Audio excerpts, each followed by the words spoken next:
Moments are the turning effect of a force. One person sitting at the end of a seesaw can balance the weight of two people sitting closer in. The turning effect produced by a force depends on its distance from the pivot point.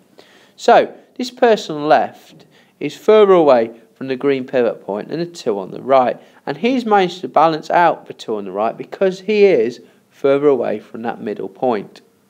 If he had been much closer in, the two on the right would have won and they'd have fallen down onto the floor. Another example is it is easier to close a door if you push at the edge. This is because you are applying the force further away from the pivot point, the hinge. You would need a greater force closer to the hinge to produce the same turning effect. Now I suggest you pause this video now and go and check this theorem.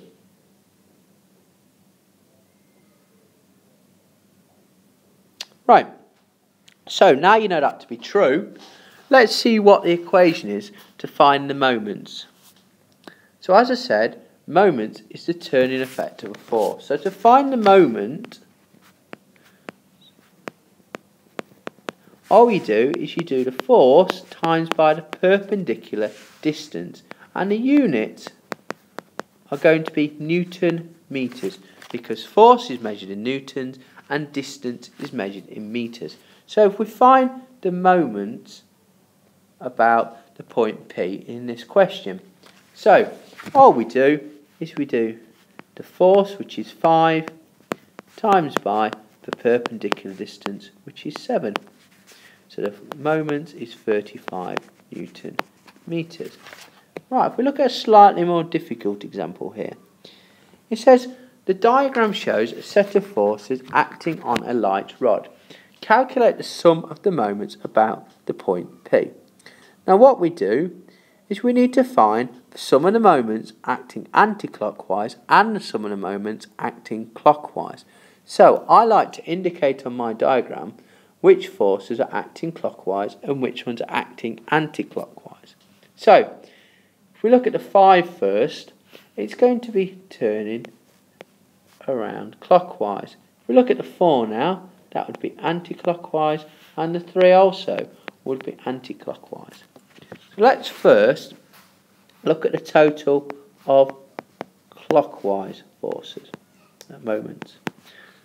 So clockwise moments is going to be the force, which is 5, times the distance from the pivot point P, which is 1 metre plus this 2 metres, which is 3 metres. So the total clockwise moments are 15 Newton meters. Now, if we look for the total anti-clockwise moments, we know there's 2. There's the 4 and there's the 3. So we need to do 1 times 4.